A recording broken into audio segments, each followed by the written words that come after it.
ان دہشت گردوں کی کوشش صرف یہ نہیں تھی کہ صرف انڈیا کے اندر ہندو اور مسلمان فساد پیدا ہوں، بلکہ جب انہوں نے ان لوگوں کو پکڑا جو کہ ٹورسٹ تھے اور چن چن کے ان لوگوں کو قتل کیا جو کہ ہندو تھے، تو ان کا مقصد صرف انڈیا تک محدود نہیں تھا، بلکہ وہ چاہتے تھے کہ پورے خطے کے اندر، پورے برِ صغیر کے اندر ہندو مسلم فساد شروع ہوں، لڑائی شروع ہوں۔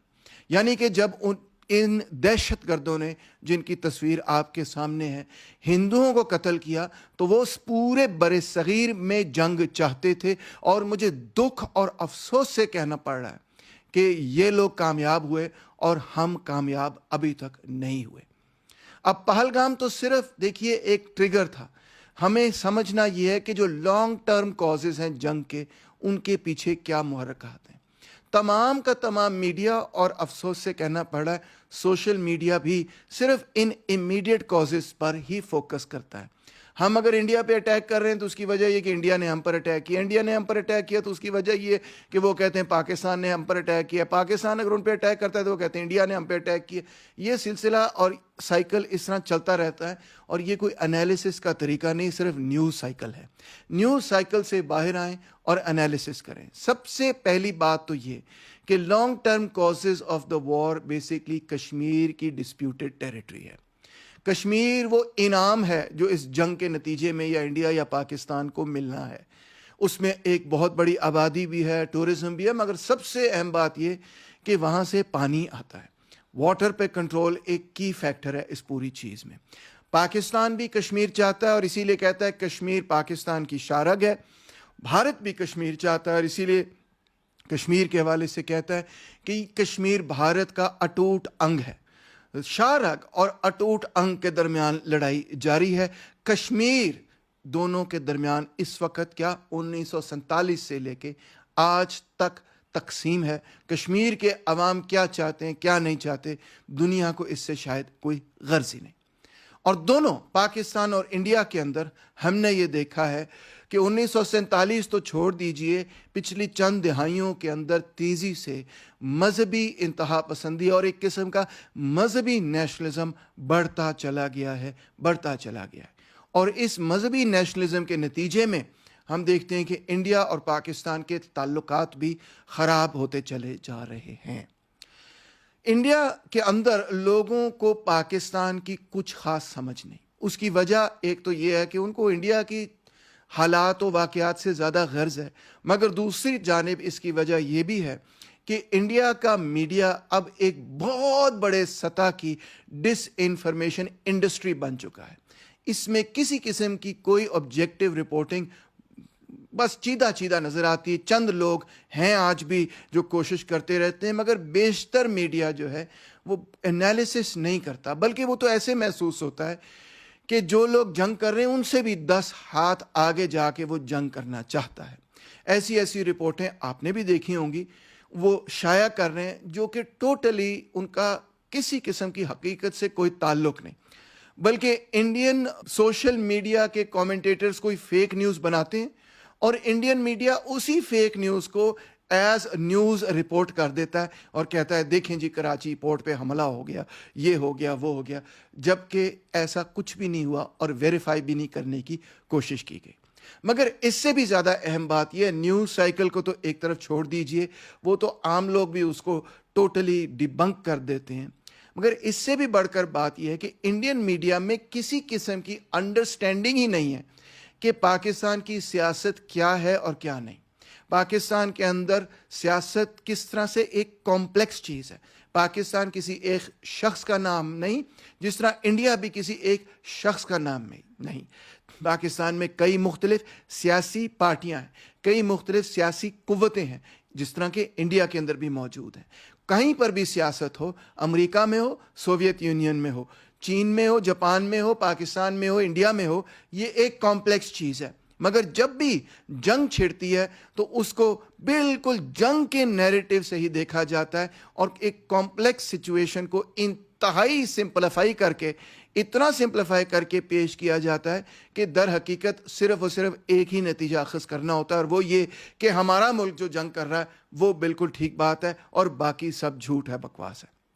ان فیکٹ اگر آپ ریویو کریں کہ پاکستان اور انڈیا کے درمیان جب بھی پیس پروسیس شروع ہوا ہے، کس نے شروع کیا ہے اور کیوں وہ خراب ہوا ہے، کس نے خراب ہوا ہے اور کیا ہوا اس حوالے سے، تو آپ کو بہت ساری چیزیں سمجھ آئیں گی۔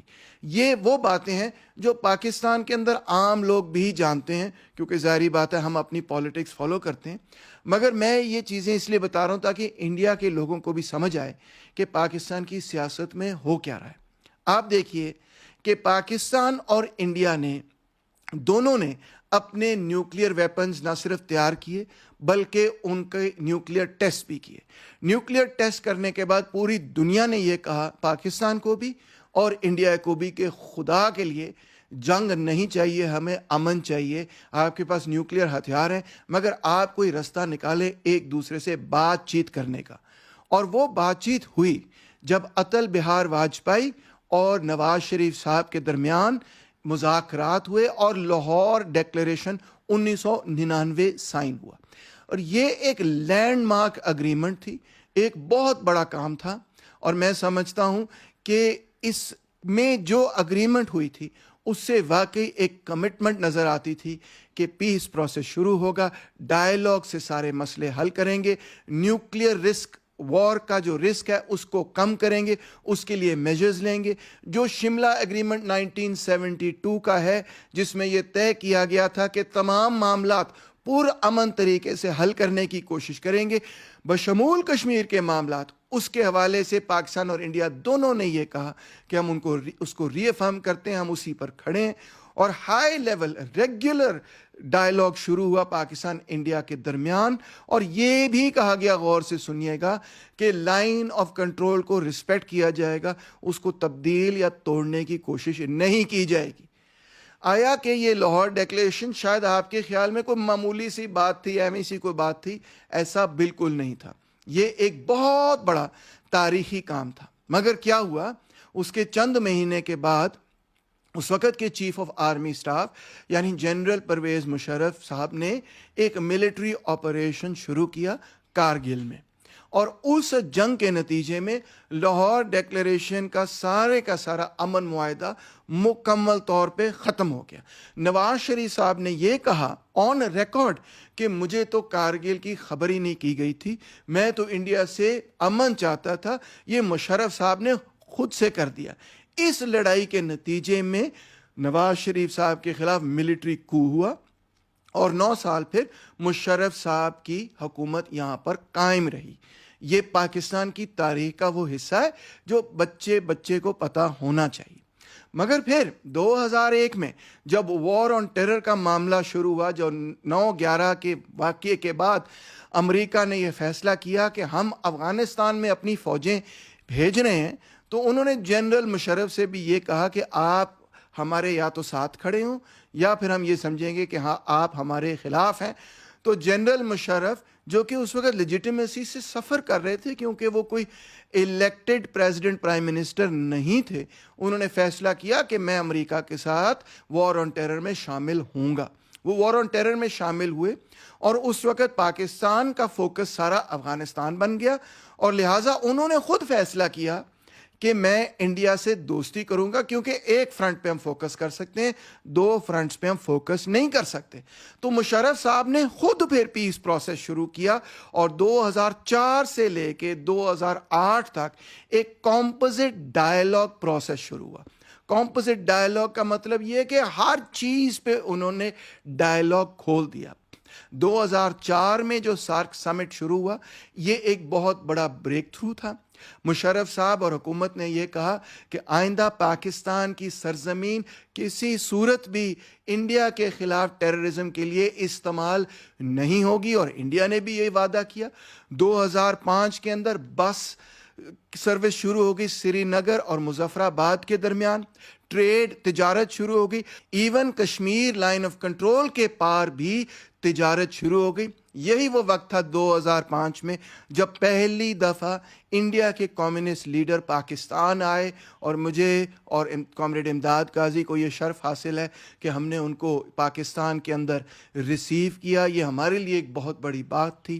2005 سے 7 تک بیک چینل ٹاک شروع ہوئے، ایون کہ آپ اندازہ کریں کہ انٹیلیجنس ایجنسیز کے آپس میں ڈائلاگ شروع ہوئے. انہوں نے کہا کہ ہم کسی قسم کے طریقے سے بارڈر کو ری ڈرا نہیں کریں گے, بارڈر کو تبدیل نہیں کریں گے, ہم بارڈر کو ڈی ملٹرائز کریں گے, ہم سیلف گورننس اور اٹانومی کو قبول کریں گے کشمیر کی دونوں طرف, ہم جوائنٹ میکنزم بنائیں گے ایڈمنسٹریشن کے لیے. اس حد تک بات گئی. منموہن سنگھ اور مشرف صاحب کی پھر ملاقات ہوئی ہوانا کے اندر. وہاں پہ انہوں نے ایک اور بہت بڑا قدم اٹھایا. انہوں نے کہا ہم جوائنٹ اینٹی ٹیرر میکنزم بنائیں گے. اندازہ کریں کہ انڈیا اور پاکستان نے فیصلہ کیا کہ دہشت گردی کے خلاف ہم ایک جوائنٹ میکنزم بنائیں گے, ہم مل کر دہشت گردی کو خطے میں ختم کریں گے. 2008 میں جب زرداری صاحب کی حکومت آئی تو انہوں نے یہ کہہ دیا, جو کہ بڑی کنٹروورشل بات ہے اگر آپ سوچیں. انہوں نے کہا Kashmiris should be allowed to live wherever they want in Pakistan, in India اور بھی انڈیپینڈنٹ. اس حد تک زرداری صاحب نے بھی کہہ دیا کہ جی وہ پاکستان میں رہنا چاہتے ہیں, انڈیا میں رہنا چاہتے ہیں یا آزاد رہنا چاہتے ہیں, یہ کشمیریوں کا معاملہ ہے, ان کی مرضی ہے, ان کا اختیار ہے. آپ سوچیں کیا ہوا اس کا رزلٹ. جیسے یہ پروسیس اس نہج پر پہنچا تو لشکر طیبہ نے 2008 کے اندر ممبئی کے اندر اٹیک شروع کر دیے اور 166 بے گناہ لوگوں کو قتل کیا. اس کے نتیجے میں وہ کمپوزٹ ڈائلاگ کا پورا پروسیس بالکل نیست و نابود ہو گیا, تباہ ہو گیا. اور وہ جو جوائنٹ اینٹی ٹیرر میکنزم بنایا گیا تھا وہ بھی ٹوٹلی ختم ہو گیا. آیا یہ 2008 کا ممبئی اٹیک در حقیقت اس پیس پروسیس کو تباہ کرنے کے لیے شروع کیا گیا تھا جو مشرف صاحب نے اور واجپئی صاحب نے شروع کیا, اور آگے بھی وہ زرداری صاحب اور منموہن سنگھ وغیرہ کی پیریڈ کے اندر جاری رہا. آپ دیکھ لیجئے کہ اس پورے پروسیس کو سکٹل کرنے کی لیے یہ پورا اٹیک کیا گیا. مگر پھر دوبارہ نواز شریف صاحب نے کوشش کی اور انہوں نے مودی صاحب سے بھی بات چیت کی, مودی صاحب نے بھی کوشش کی, نواز شریف صاحب سے بھی بات کی, ایک دوسرے کو سالگرہ مبارک بھی انہوں نے کہنا شروع کر دیا. اور پھر انہوں نے ایک سرپرائز وزٹ کیا. مودی صاحب نے اعلان کیے بغیر یہ سوچا کہ میں پاکستان جاؤں گا, میں لاہور جاؤں گا, میں نواز شریف سے ملوں گا اور امن کی بات چیت کروں گا. اور یہ بہت بڑا قدم تھا, اس کو انڈر ایسٹیمیٹ نہ کیجئے, کیونکہ آپ خود اندازہ کر سکتے ہیں کہ ممبئی اٹیک کے بعد کیا معاملات بنے ہوئے تھے. چند دن بعد ہی اندازہ کریں آپ, مودی صاحب لاہور آئے, نواز شریف صاحب سے ملے, اور چند دن بعد ہی جیش محمد نے پٹھان کوٹ اٹیک کر دیا, جو کہ بیسیکلی انڈین ایئر فورس بیس ہے پنجاب میں. اور تمام کا تمام یہ ڈائلاگ مکمل طور پہ ختم ہو گیا, سیبٹاج ہو گیا. چند دن کے اندر اس کا بوریا بسترا اس اٹیک کی وجہ سے ختم ہو گیا. پھر دوبارہ سے آہستہ آہستہ کر کے مومنٹم بڑھانے کی کوشش کے نتیجے میں 2008 میں سارک سمٹ کانفرنس آ رہی تھی جو کہ اسلام آباد میں ہونی تھی. 18ویں سارک سمٹ کانفرنس کی میٹنگ کی تصویر آپ دیکھ ہی رہے ہیں. 19ویں پاکستان اسلام آباد میں ہونی تھی. اس کا عنوان تھا ڈیپننگ کنیکٹیوٹی فار ریجنل پراسپیرٹی, یعنی کہ خطے کے اندر اگر ہم چاہتے ہیں خوشحالی پھیلے تو ہمیں ایک دوسرے سے جڑنا ہوگا. انڈیا, پاکستان, بنگلہ دیش, نیپال, شری لنکا, بھوٹان, مالدیوز, افغانستان, تمام ملک اس میٹنگ میں آ رہے تھے. مگر پھر کیا ہوا کہ اری اٹیک ہوا 2016 کے اندر. 4 ایسے ملیٹنٹس انڈین آرمی بیس پہ پہنچے جو جموں کشمیر میں, وہاں پہ انہوں نے 19 سولجرز کو قتل کر دیا. اور انڈیا نے پھر سرجیکل سٹرائکس بھی کی. سارک سمٹ سے فیصلہ کیا کہ ہم نہیں جائیں گے. بنگلہ دیش, افغانستان, بھوٹان نے بھی یہ فیصلہ کیا ہم بھی نہیں جائیں گے, اور پورے کا پورا پیس پروسیس تباہ ہو گیا. وہ سارک سمٹ ہی کلیپس ہو گیا. یہ 2016 کا جو اٹیک تھا اس کا در حقیقت مقصد ہی یہ تھا کہ سارک سمٹ کے پیس پروسیس کو ختم کر دیا جائے. پھر آئے جناب علی عمران خان صاحب جو انڈیا کئی دفعہ جا چکے ہیں, انڈیا کو بہت اچھی طرح جانتے ہیں, ان کی بہت ساری دوستیاں بھی ہیں انڈیا کے اندر, مگر ساتھ ساتھ وہ ایک پاکستانی نیشنلسٹ بھی ہیں. بہرحال عمران خان صاحب نے کہا کہ میں انڈیا کو بہت اچھی طرح جانتا ہوں, میں گارنٹی کرتا ہوں کہ انڈیا اگر ایک قدم آگے اٹھائے گا امن کے لیے تو ہم 2 قدم اٹھائیں گے امن کے لیے. اور پھر خان صاحب کی حکومت نے کرتارپور کوریڈور کھول دیا کہ جو سکھ ہیں وہ ویزا لیے بغیر کرتارپور گردوارہ جا سکتے ہیں. پاکستان اور انڈیا کے درمیان آپ اندازہ کریں انٹیلیجنس چینل بھی کھل گیا کہ ہم بات چیت کریں گے اور ہم امن میں رہیں گے اور ہم لڑائی جھگڑا نہیں کریں گے.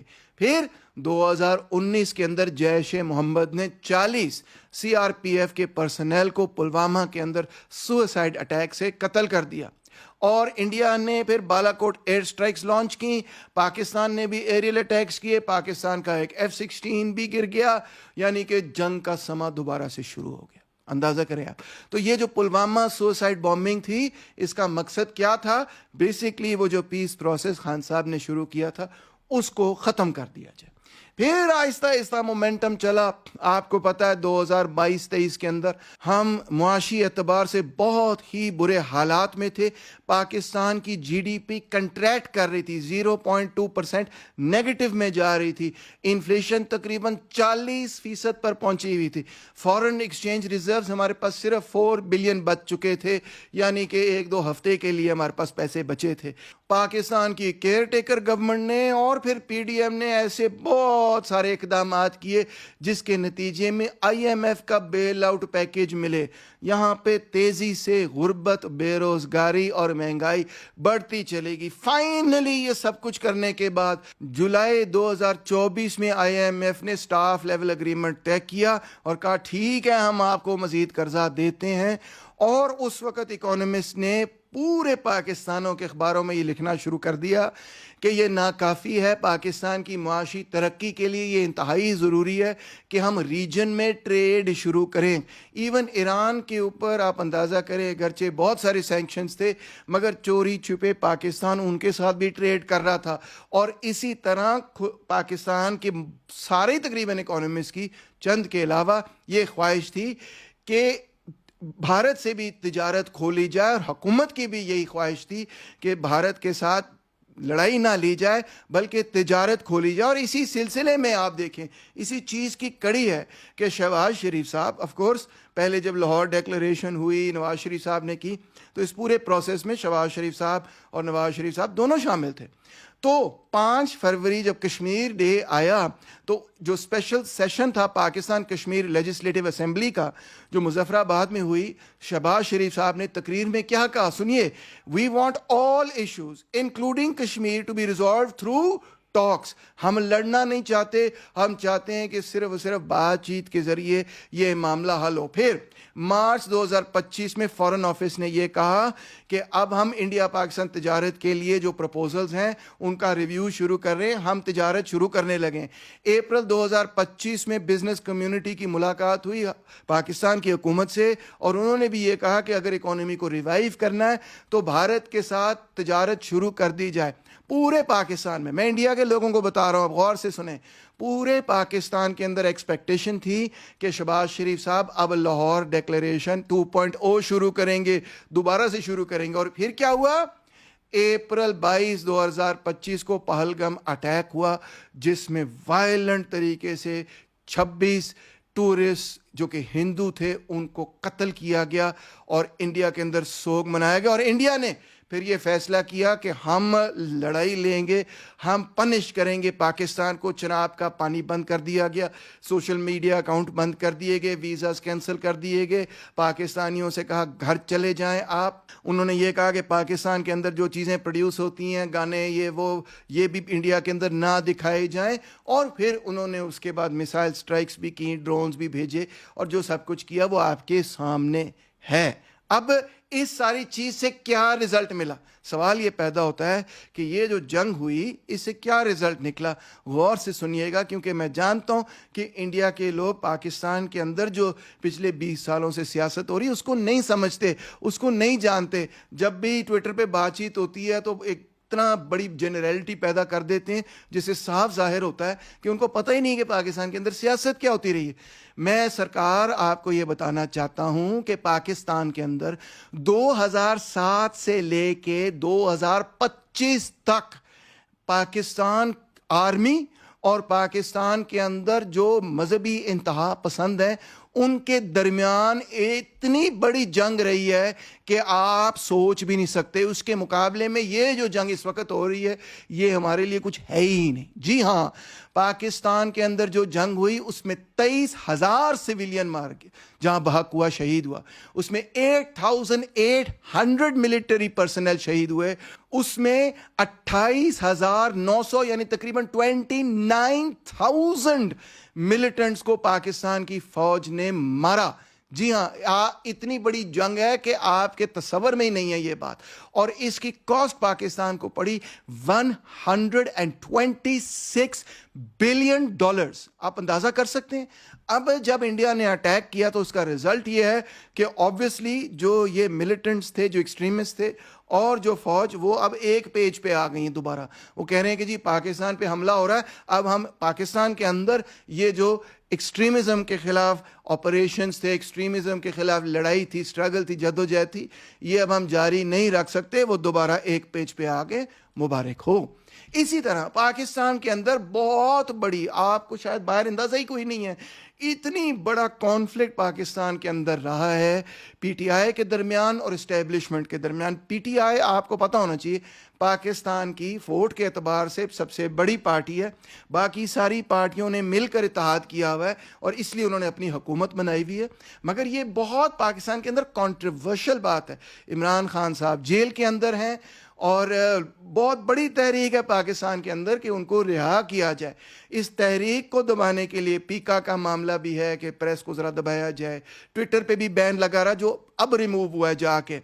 26ویں آئینی ترمیم بھی انٹروڈیوس کی گئی. ای سی پی رولنگ آئی الیکشن کمیشن آف پاکستان کی کہ پی ٹی آئی کو ہم سیاسی پارٹی نہیں مانتے.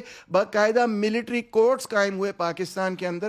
کورٹس تو پہلے تھے مگر ان کی جورسڈکشن بڑھائی گئی کہ وہ سویلینز کو بھی ٹرائی کریں 9 مئی کے واقعات کے ساتھ. اب یہ سارے کا سارا کانفلکٹ بالکل ڈیپ فریزر میں چلا گیا ہے.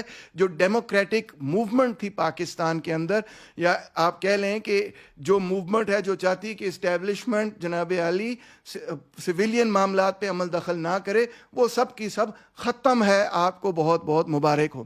تیسری بات میں نے آپ کو بتایا کہ 90 کی دہائی سے لے کے آج تک پاکستان کے اندر ایک بہت بڑی کنسٹیچوئنسی ہے جو انڈیا کے ساتھ, بھارت کے ساتھ امن نہ صرف چاہتی ہے بلکہ تجارت چاہتی ہے. جی ہاں, اور یہ نہیں کہ یہ کوئی چند لیفٹسٹ ہیں میرے جیسے جو کوئی اثر و رسوخ شاید نہیں رکھتے, بلکہ یہ کہ یہ ہائیسٹ لیول آف گورنمنٹ پہ بات ہوئی ہے.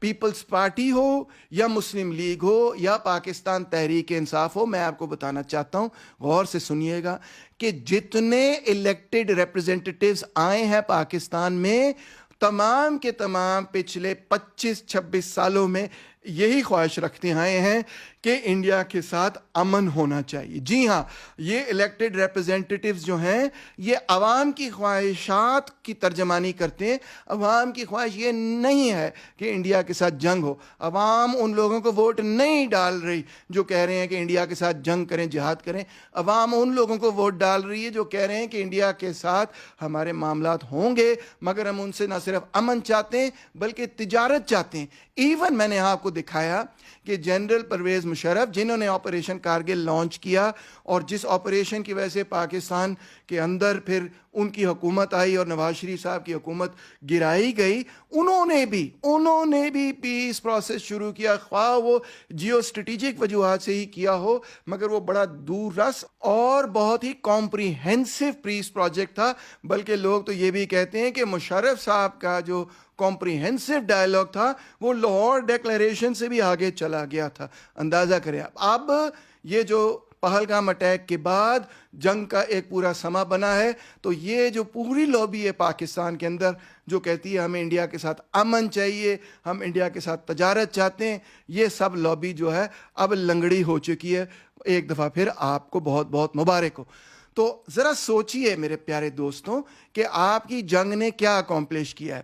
پہلی بات تو آپ کو افسوس سے یہ بتاؤں گا کہ وہ 4 دہشت گرد جنہوں نے پہلگام اٹیک کیا تھا ان کو تو آپ پکڑنے میں کامیاب نہیں ہوئے, ان کو تو آپ مارنے میں کامیاب نہیں ہوئے. وہ کہیں پہ چھپے ہوئے ہیں اور سب تماشا دیکھ رہے ہیں اور شور کہ وہ بہت ہی خوش ہو رہے ہیں کہ ہماری وجہ سے دیکھو انڈیا اور پاکستان کے درمیان جنگ شروع ہو گئی. یہی ہم چاہتے تھے اور یہی ہوا. دوسری بات آپ نے کیا اچیو کیا کہ ایکسٹریمسٹ اور آرمی جن کی 2007 سے اتنی شدید لڑائی ہو رہی ہے ان کو آپ ری یونائٹ کر رہے ہیں. آپ کو ہی مبارک ہو اس چیز کی. تیسری بات یہ کہ جو ڈیموکریٹک موومنٹ پاکستان کے اندر ہے, اور یاد رکھیے کہ جب پاکستان کے اندر ڈیموکریٹک موومنٹ کامیاب ہوتی ہے تو تبھی پاکستان کے اندر پیس پروسیس بھی مضبوط ہوتا ہے.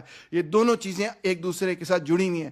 تو یہ ڈیموکریٹک موومنٹ اور وہ پورے کا پورا پیس پروسیس, یہ سب کا سب پروسیس جو ہے آپ نے اس جنگ چھیڑ کے تباہ و برباد کر دیا ہے, یا کم سے کم اس کو ڈیپ فریزر میں رکھ دیا ہے. اس لیے میں دوبارہ سے کہوں گا کہ آپ کے مفاد میں بھی ہے اور ہمارے مفاد میں بھی ہے, پاکستانیوں کے مفاد میں بھی ہے اور بھارت کے تمام لوگوں کے مفاد میں بھی ہے, خطے کے مفاد میں بھی ہے اور دنیا کے مفاد میں بھی ہے کہ ہمارے پاس نیوکلیئر ہتھیار ہیں.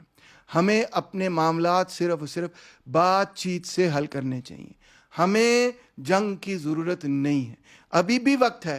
انڈیا اپنے بارڈر پہ واپس جائے, پاکستان اپنے بارڈر پہ واپس جائے, دونوں ایک دوسرے کے بارڈر کراس کر کے حملہ نہ کریں, ٹیبل پہ آئیں, بیٹھیں, معاملات کو طے کریں.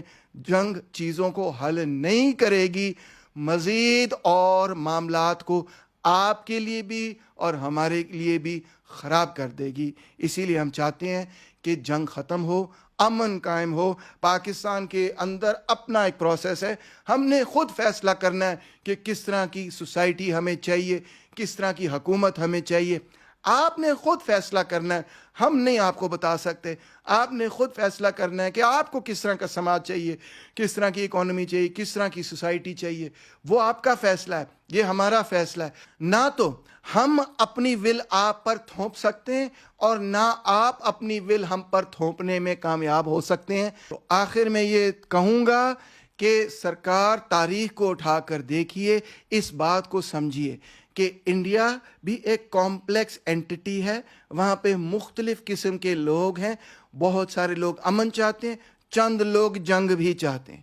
پاکستان کے اندر بھی بیشتر اکثریت لوگ امن چاہتے ہیں, چند لوگ جنگ چھیڑنا چاہتے ہیں. جو لوگ جنگ چھیڑنا چاہتے ہیں انہوں نے ہی یہ دہشت گرد حملہ اسی مقصد سے کیا تھا. میں دوبارہ سے یہ کہوں گا, ان کو خدا را کامیاب نہ ہونے دیجیے گا. بہت بہت شکریہ.